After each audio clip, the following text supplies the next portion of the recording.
Todos amén. Gracias, mis hermanos, por estar aquí presente.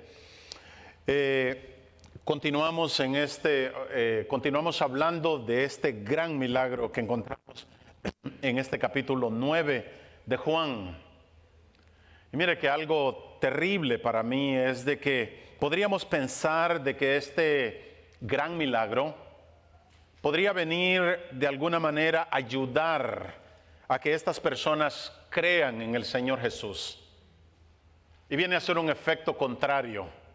En vez de creer en Él, lo que veremos en el transcurso de esta gran historia, esta gran narrativa, es de que ahora más que todo la incredulidad de estas personas se hace aún más notable.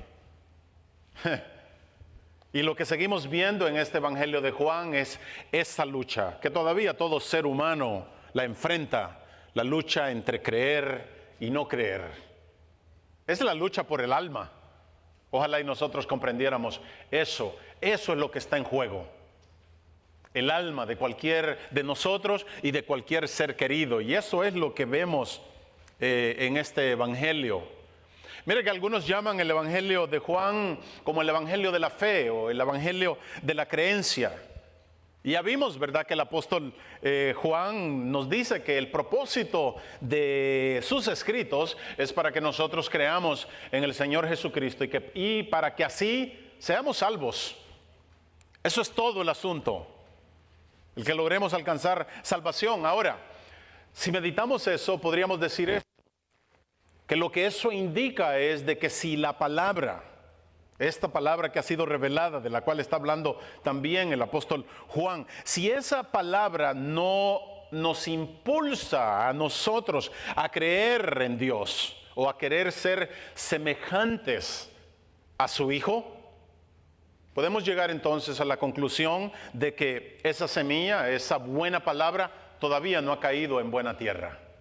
¿Oyó eso?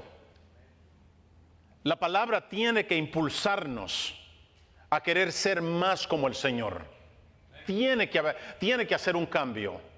Si no está el cambio, si yo sigo siendo el mismo, entonces mi suelo, mi corazón, no es buen terreno. La palabra tiene que producir. Pero mira qué tremendo que a pesar que el apóstol Juan habla mucho de creer, en el proceso él viene y enfrenta una gran cantidad de incredulidad. Y entonces en su escrito también habla mucho del rechazo de nuestro Señor Jesucristo. Todavía lo seguimos viendo. Pero me gusta que el apóstol desde un principio, él también nos hace saber con lo que nos vamos a enfrentar. Él tira eso, que desde un principio ellos lo iban a rechazar. Podemos entonces decir que aunque este es el evangelio de la creencia, se desarrolla en un ambiente lleno de incredulidad. De por sí así es el evangelio, ¿verdad que sí? El evangelio se desarrolla en medio de un mundo hostil, indiferente hacia Dios. Y esa es la lucha del alma.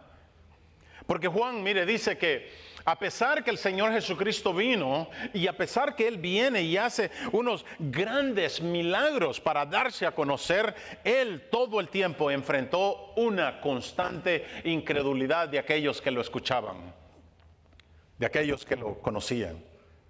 Mire qué cosas entonces que este evangelio que ha venido a ser diseñado para creer es el mismo que nos da una crónica o un relato de lo que es la incredulidad.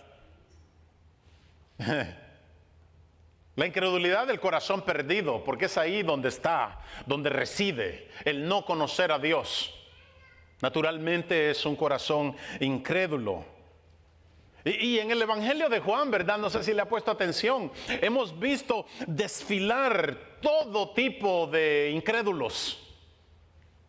O de diferentes tipos de incrédulos. Lo cual, esto es lo que yo quisiera que trate de llevarse. Aunque fueron personas diferentes, siguen siendo los mismos rasgos o los mismos componentes de la incredulidad que nos encontramos hoy en día. En ese desfile, ¿verdad? Vimos a nuestro amigo Nicodemo. ¿Se acuerda que hablamos algo de él? La incredulidad de Nicodemo era una incredulidad confusa. El Señor entonces tiene que tratar con él. Y se acuerdan que le dijo: si te he dicho las cosas terrenales y no crees, ¿cómo vas a creer a las celestiales? Porque le explicó, ¿se recuerdan eso? Le explicó de que de la misma manera como nosotros venimos a este mundo, nacemos en este mundo y no tenemos control de ello, tampoco vamos a tener control de nuestro nacimiento espiritual, porque ambos dependen ¿de quién? De nuestro Dios.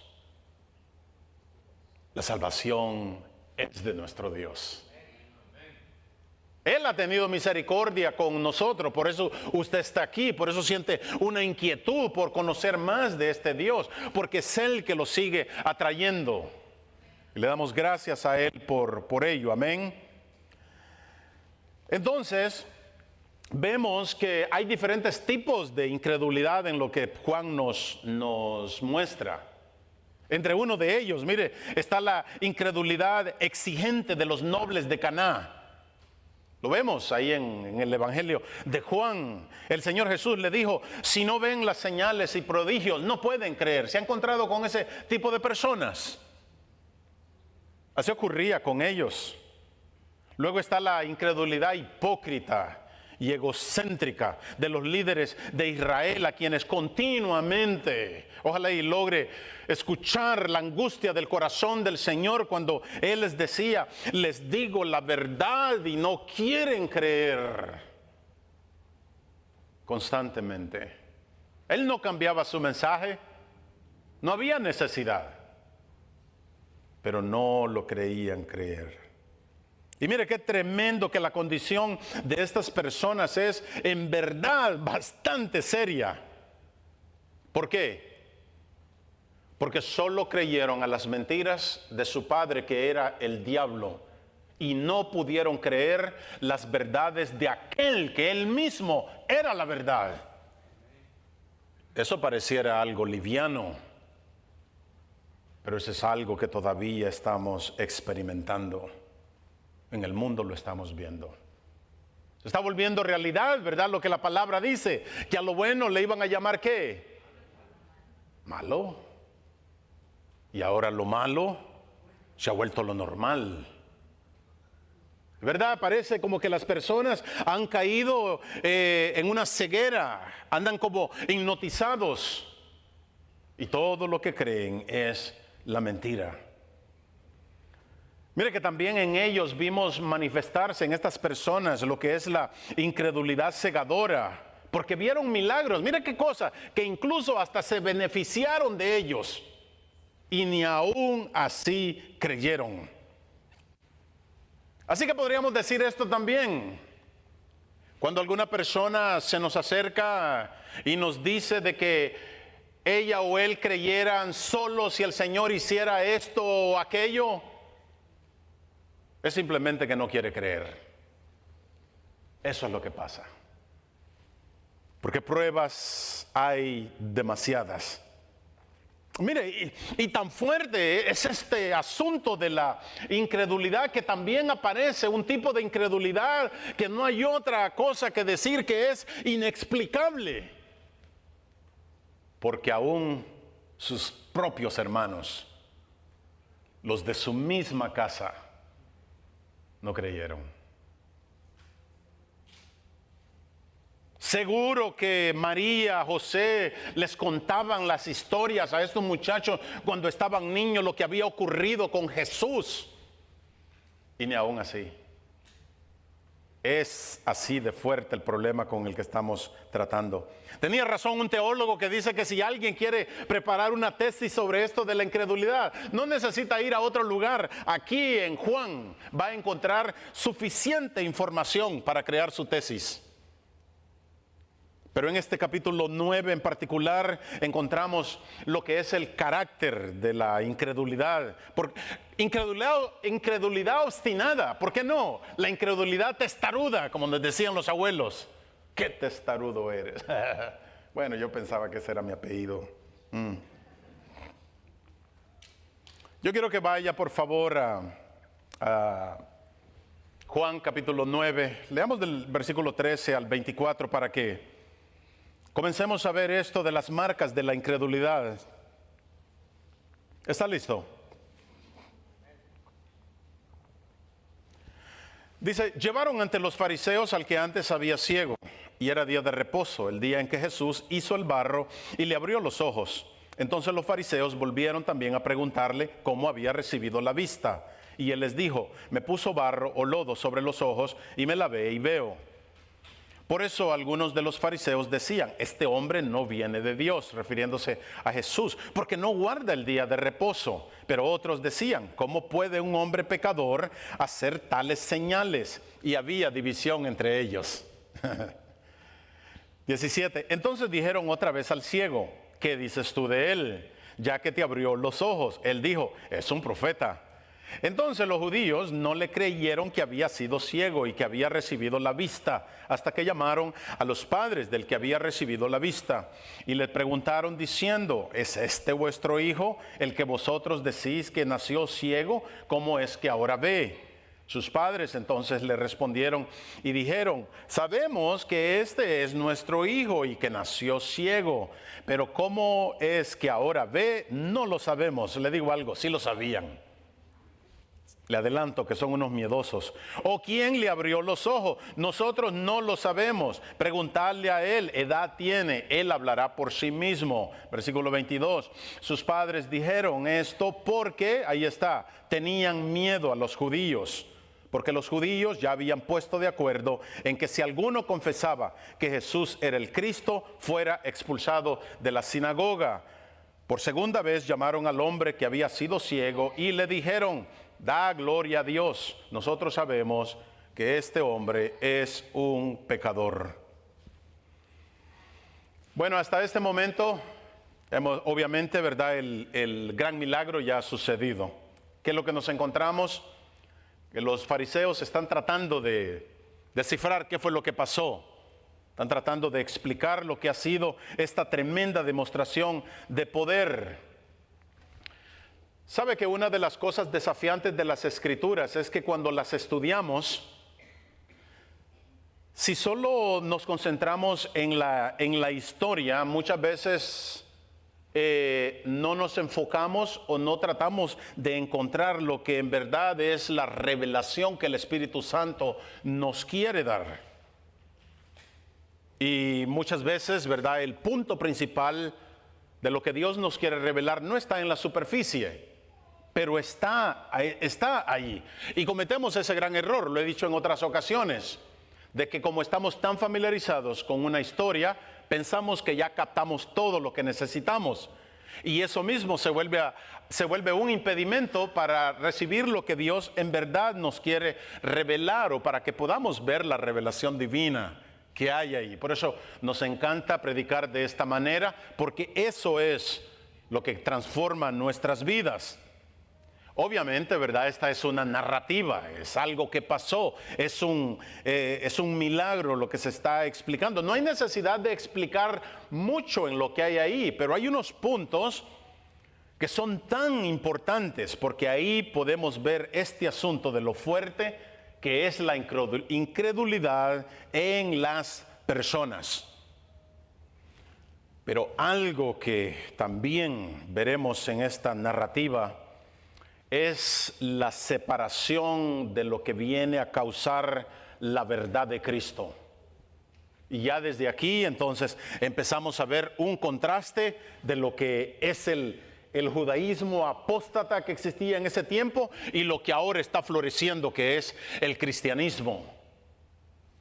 Desde ahí el Señor empieza a trazar la diferencia. Es decir, que aquí en Juan, con esta historia, ya comenzamos a ver lo que es un simple creyente de un sistema religioso a un verdadero creyente del Dios verdadero. Desde aquí empezamos a ver. Porque mire, si está ahí todavía en Juan 9, en el versículo 16, podemos observar que ya había comenzado una división entre ellos. A mí me encanta eso. O podemos decir esto, que aún el sistema de estas personas comenzaba a colapsarse. ¿Quién lo había causado? Nuestro Señor Jesucristo. La verdad que Él traía. Y yo creo que debemos de nosotros comprender esto. De que si con Jesús no vemos un tipo de acuerdo para que estos dos sistemas o creencias coexistieran, no podemos pensar tampoco que cualquier movimiento que no reconozca al Señor Jesucristo como el único Salvador puedan coexistir. ¿Oyó eso? Si aquí el Señor ya trazó la diferencia y Él mismo dejó bien claro que estos dos sistemas no podían coexistir, no podemos nosotros pensar que el verdadero evangelio puede coexistir con otros sistemas donde nuestro Señor no es reconocido como Dios. Ya nos han tirado, ¿verdad? No sé si ha visto los stickers ahí, los bumper stickers se le llaman, que debemos de coexistir. Porque desde los tiempos de Jesús y en el versículo 28 precisamente en este capítulo 9, desde ese capítulo estas personas, ellas mismas, se identificaron como siervos, se llenaban la boca como siervos de Moisés y rechazaron al Señor Jesucristo. Ellos mismos. Pero vimos también, ¿verdad?, que en el capítulo 5 el Señor les dijo, si creyeran a Moisés, me creerían a mí, porque de mí escribió Moisés. Por ende, si ellos no creían a las palabras de Moisés, todo lo que estaban viviendo era un camuflaje religioso. Porque si no creían a los escritos de Moisés, tampoco creían a la palabra. Y como no creían a la palabra, tampoco creían al Señor. Y esa división existe desde ese tiempo. Y todavía se ha venido arrastrando. Y lo hemos dicho, ¿verdad? Que esa separación no se va a terminar o va a existir hasta que el pueblo de Israel reconozca a aquel Cristo que ellos rechazaron. Y hasta que lo acepten tal como Él es. O relacionándolo con lo que estamos viendo aquí, hasta que sus ojos sean abiertos. Yo creo que podemos aplicar eso para nosotros. El hecho que nosotros estemos aquí no quiere decir que toda persona ya tiene los ojos abiertos. Todavía para muchos esto sigue siendo solo religiosidad. Es hasta que entonces nuestros ojos espirituales son abiertos. Es entonces cuando cambia nuestra actitud hacia Dios, ¿verdad que sí? Y no solamente nuestra actitud hacia Él, pero incluso nuestro corazón es transformado. Ya no nos damos cuenta que está pasando, algo está pasando. Gran milagro, amén. Lo que vemos aquí entonces, mire, es que estas personas no creen, porque vaya haciendo esto, por mientras se va desarrollando la historia, trate de aplicarlo porque es con lo que nosotros nos vamos a enfrentar. Estas personas no creen porque ya están predispuestas a su punto de vista. Desde ahí ellos ya traen una creencia. Y aunque están, mire, esto es lo terrible de esto, aunque estos fariseos están analizando el milagro, no es necesariamente para que ellos puedan creer, más bien lo están analizando para que tampoco los demás crean. Esa era la meta, eso era lo que ellos llevaban. Y mire que aunque esto suene negativo, algo que nosotros debemos de aprender del Señor es de que el Señor ya sabía que ellos no se iban a convertir. Pero el Señor lo que hace es de que no cesa de debatir con ellos. Porque sabiamente alguien dijo que un debate muchas de las veces no es ni siquiera entre los dos componentes, porque ellos ya están resueltos a lo que creen. Más bien la ventaja es para los escuchas. Para que aquellos que escuchaban estos debates que pudieran ser impactados, y el Señor sabía lo que estaba haciendo. Maravilloso Es por eso que el Señor, lo vimos, ¿verdad?, intencionalmente los provocaba, para que todos aquellos temas salieran a flote y así Él tuviese esa tremenda oportunidad de corregirlos con la verdad, con su verdad. Y eso empezó a hacer tremendo efecto a todos aquellos que escuchaban esos debates. Ya hemos visto que la incredulidad obviamente es hostil, es adversa, puede ser peligrosa, puede ser violenta. Es decir, que las personas van a reaccionar de una manera agresiva, ¿verdad que lo estamos viendo? Y bastante. Pero es porque debemos de entender esto, es porque su manera de pensar y todas sus ideologías están dominadas por este sistema mundial. Y no solamente están formadas con este sistema mundial, sino que incluso hasta lo defienden y mueren por ese sistema o matan por ese sistema. Eso es lo que estamos enfrentando. Y ha sido tan hostil la incredulidad que fueron precisamente los incrédulos los que asesinaron al Señor. Fueron los incrédulos que persiguieron a los apóstoles. Fueron los incrédulos que siguieron a la iglesia y todavía la siguen persiguiendo en nuestros días en diferentes partes del mundo. La incredulidad no es algo leve. Sí, es verdad, en algunas personas se manifiesta de manera más agresiva que otras, pero se sigue manifestando. Algo entonces, mire, que sabemos de estos fariseos es que cuando vienen con el Señor Jesús, ya están ellos predeterminados lo que el Señor es. ¿Qué le dijeron? Una, tienes demonio. Otra, ya habían creído que los milagros que hacía Jesús los hacía por medio del mismo Satanás. Eso es lo que ocurría. Tan apasionados era con lo que ellos creían, el sistema mundial, que ellos propagaban estas mentiras. Cualquier lugar que iban, advertían a las personas: por ahí va a llegar un loco llamado Jesús, no le crean.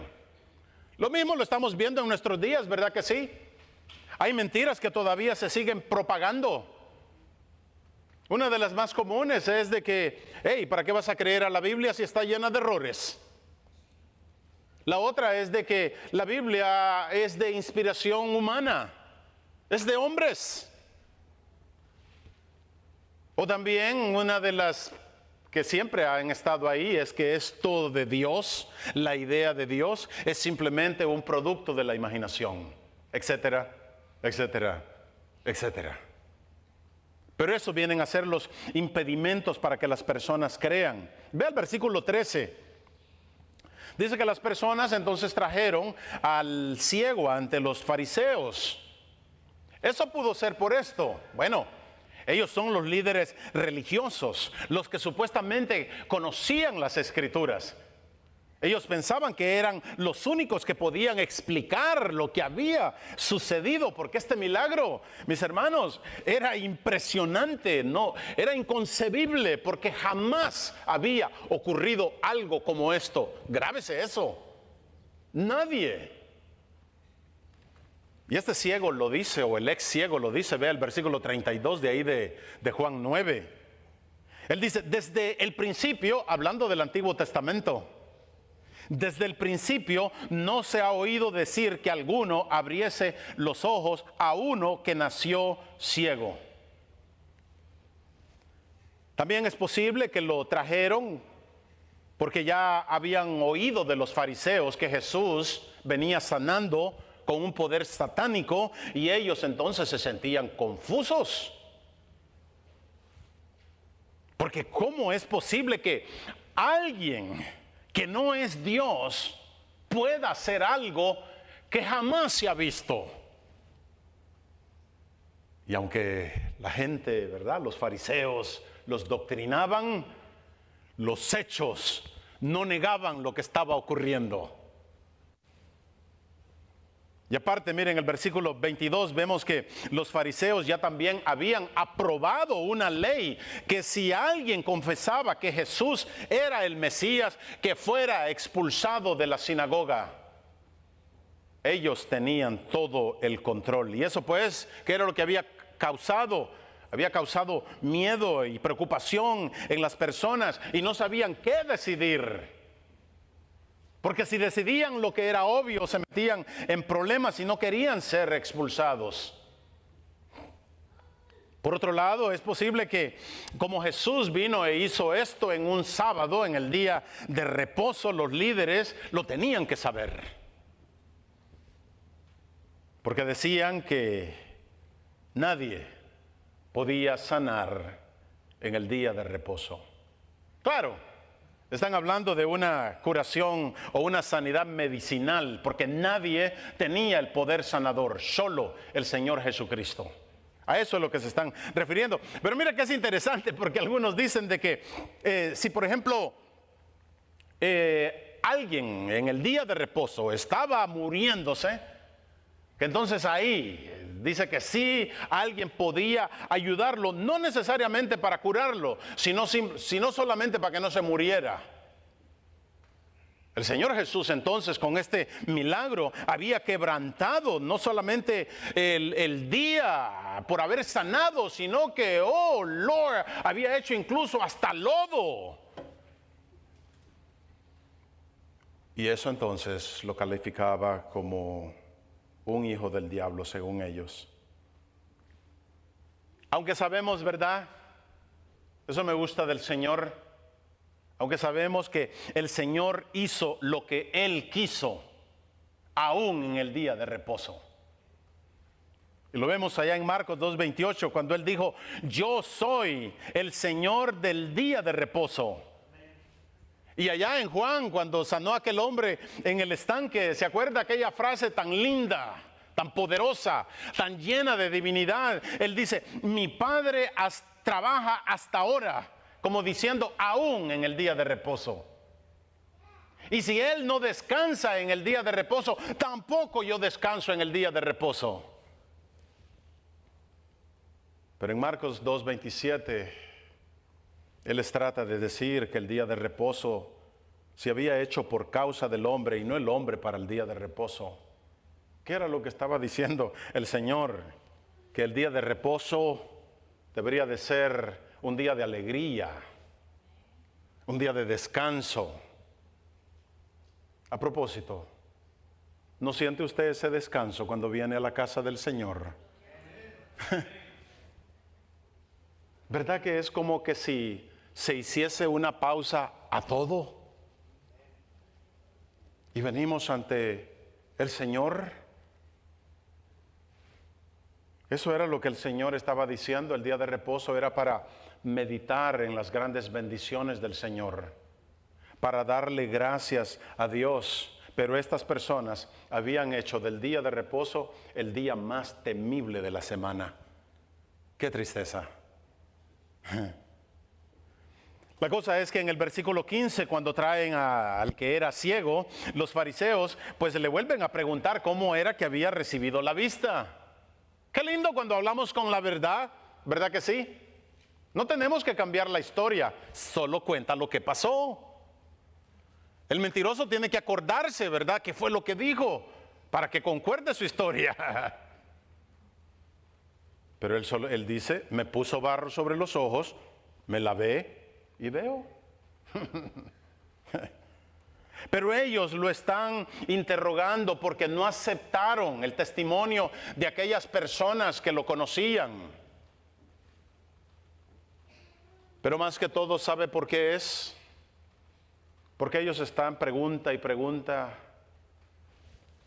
Porque la incredulidad, mis hermanos, es insaciable.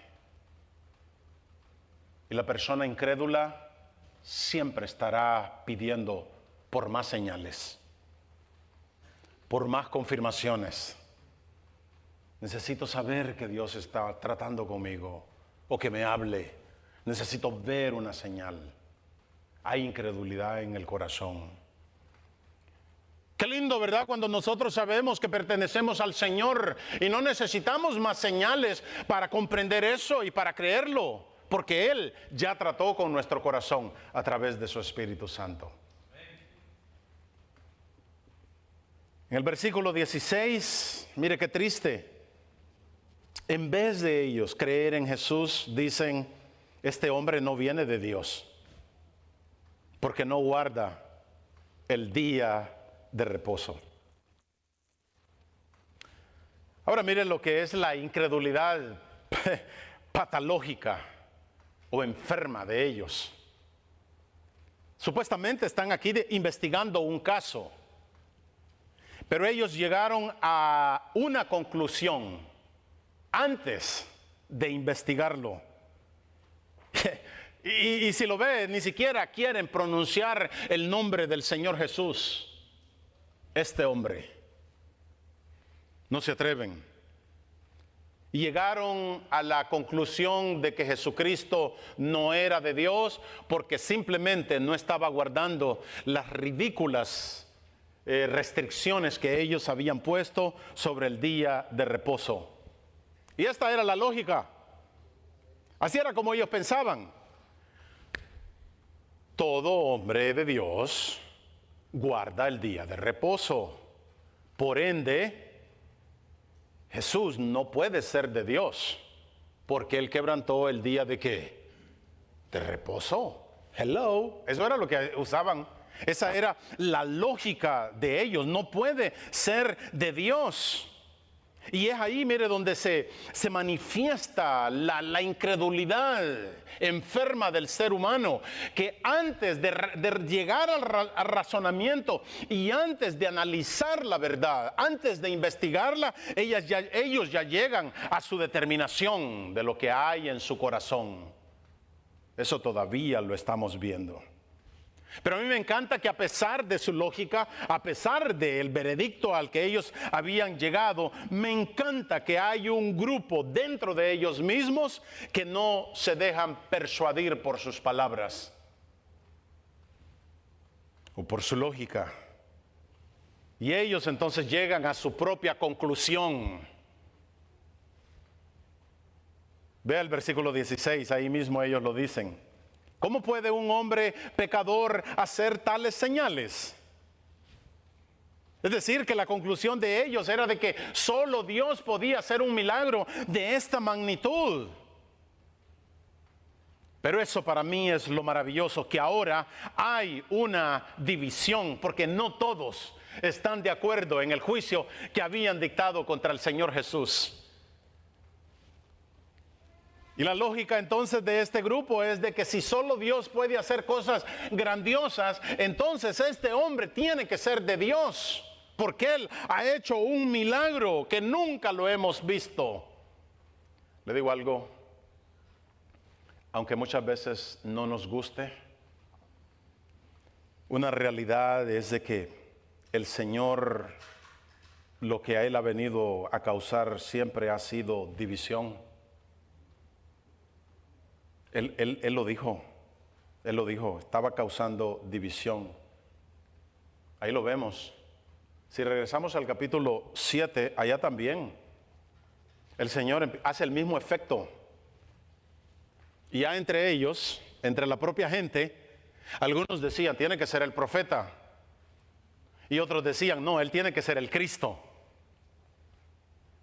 Y si se adelanta al capítulo 10, en el versículo 19, vemos que también el Señor Jesús volvió a producir otra división entre los judíos. La realidad es de que nos guste o no, fue el mismo Jesús que dijo eso. Oiga lo que dice Lucas, no voy a leer todo el pasaje, Lucas 12, el versículo 51, él dice, ¿pensáis que he venido para dar paz en la tierra? Os digo no, sino división. En Mateo lo pone un poco más gráfico, más tajante, el mismo Señor Jesús.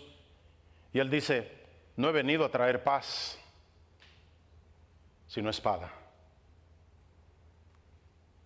¿Sabe qué es lo que pasa, mis hermanos? Que lo que tenemos que entender con esto es de que cuando alguien, oiga esto, cuando alguien ha decidido completamente obedecer al Señor Jesucristo o recibirlo como su Salvador, va a estar en contra de todos los demás que todavía pertenecen a este sistema mundial. Eso así es. Pero estoy hablando con aquellos que tomen esto en serio.